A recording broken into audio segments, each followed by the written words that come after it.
40 দিন হ'ল প্ৰথম শাওণ মাহটোৰ পৰা মই ব্ৰত ৰাখিছিলোঁ। হয়। হয়। তাৰপিছত আমি তেখেতৰ প্ৰতি এখন আমি শৰাই দিম বুলি আগভাগ কৰিছিলোঁ। প্ৰথম আমি বৰভেটিত প্ৰথম শৰাই দিলোঁ তেখেতক আৰু প্ৰত্যেকটা আমি মন্দিৰৰ স্থানলৈ আমি যাম আৰু তেখেতৰ হৈ এখন শৰাই দিম আৰু তেখেতৰ প্ৰতি তেখেতে যিখিনি কামখিনি কৰিলে তেখেতৰ প্ৰতি আকৃষ্ট হৈ মই এইটো ব্ৰত পালন কৰিছোঁ। অনাগতৰ তেখেতে যেতিয়ালৈকে মুখ্যমন্ত্ৰী নহয় তেতিয়ালৈকে এই ব্ৰত হৈ কৰি থাকিম। কাৰণ জাতি থকা মানে মই থকা, জাতি যদি নাথাকে মই ক'ত থাকিম। কাৰণ তেখেতে যিখন 2 হাতেৰে কষ্ট কৰি আছে অসমীয়া জাতি খিলঞ্জীয়া জাতিৰ স্বাৰ্থৰ ক্ষেত্ৰত জনগোষ্ঠী জনজাতিৰ সৈতে বিভিন্ন জাতি জনগোষ্ঠী ধৰ্ম বুলি তেখেতে যুদ্ধ কৰি আছে। সেইকাৰণে ভগৱানে তেখেতক শক্তি দিয়ক, আয়ুস বৃদ্ধি কৰক। ভগৱানে তেখেতৰ হৈ এই ব্ৰত ৰাখিছোঁ এই কাৰণে তেখেতে মংগল কৰক, অপৰাই মংগলবিলাক তেখেতে ভগৱানে যাতে নাশ কৰক। কিমান আপুনি তেওঁক লগ পাইছে? নাই পোৱা, আজিলৈকে নাই পোৱা মই। আজিলৈকে লগ নাই পোৱা। কিয় আকৃষ্ট হ'ল?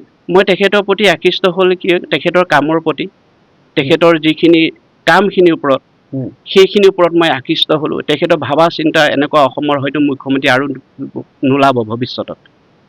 আপুনি এটা কাম আপোনাৰ ভাল লগা তেওঁ কৰা এটা কাম কওকচোন। যিটোৱে আপুনি দেখিলে অসমীয়া জাতিৰ স্বাৰ্থৰ ক্ষেত্ৰত কি কৰিছে।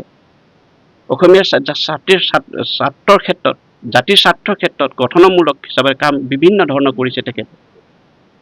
সেইকাৰণে মই আকৃষ্ট হৈছোঁ আৰু তেখেতৰ প্ৰতি মোৰ যিটো ভাৱ সেইটো ভাৱটো হয়তো মোৰ উলিয়াই অন্তৰৰ পৰা লৈ যাব নোৱাৰিব। এনেকৈ আকৃষ্ট হ'লোঁ তেখেতৰ প্ৰতি মই মোৰ অন্তৰৰ পৰা কোনো উলিয়াই নিব নোৱাৰিব। আপুনি এতিয়া অন্ন গ্ৰহণ কৰা নাই? মই নকৰোঁ অন্ন। 46 দিন হ'ল।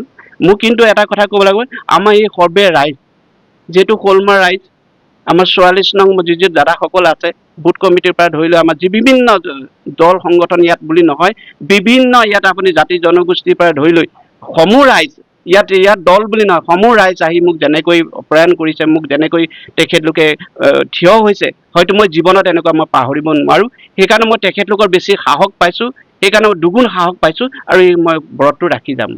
কি খাই আছে আপুনি এইকেইদিন আপোনাৰ কল আৰু বুট, মগু, গাখীৰ।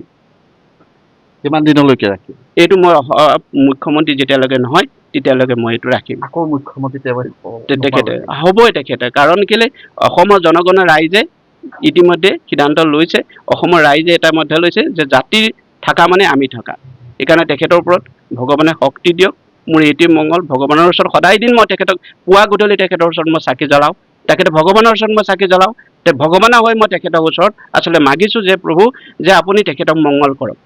মোৰ একো বিনা স্বাৰ্থ, মোৰ একো নাই তেখেতক, কিন্তু অসমখনৰ স্বাৰ্থৰ কথা আছে, অসমৰ জাতিৰ স্বাৰ্থৰ কথা আছে, ভৱিষ্যত উঠি অহা নৱপ্ৰজন্মৰ ছাত্ৰ ছাত্ৰীৰ ভৱিষ্যতৰ কথা আছে। সেইটো কাৰণে মোৰ কাৰণে একো নহয়। মই এটা যদি কিবা এটা হৈ যায় মোৰ হানি নহয়, অসমখন হানি হ'ব নালাগে। মোৰ কথাটো স্পষ্ট, অসমীয়া জাতি থিয় দি আছে, মূৰ দাঙি থিয় দি থাকক, মোৰ এইখিনিয়ে কৰ্তব্য। মানে এই গোটেইখিনি মুখ্যমন্ত্ৰী ডক্টৰ হিমন্ত বিশ্ব শৰ্মাইহে পাৰিব। তাৰ বাহিৰে কোনো গত্যন্তৰ নাই। দেখিছে অপৰা শক্তিবিলাক কিমান আহিছে, কিন্তু তেখেতে বহুত কষ্ট কৰিছে। অসমৰ মুখ্যমন্ত্ৰী দেখিছোঁ আমি, কিন্তু দিনে ৰাতি তেখেতে কিমান কষ্ট কৰিছে। ক'ভিডৰ সময়ত তেখেতে দিনে ৰাতি আমি হয়তো ঘৰত নিষ্ঠা সহকাৰে শুই আছিলোঁ, কিন্তু ক'ভিডৰ সময়ত তেখেতে মানুহ 3টা বজাত 2:30 বজাত মেডিকেলত গৈ যিটো কষ্ট কৰিলে, সেই কষ্টটো হয়তো মানুহে অনুভৱ কৰিছে।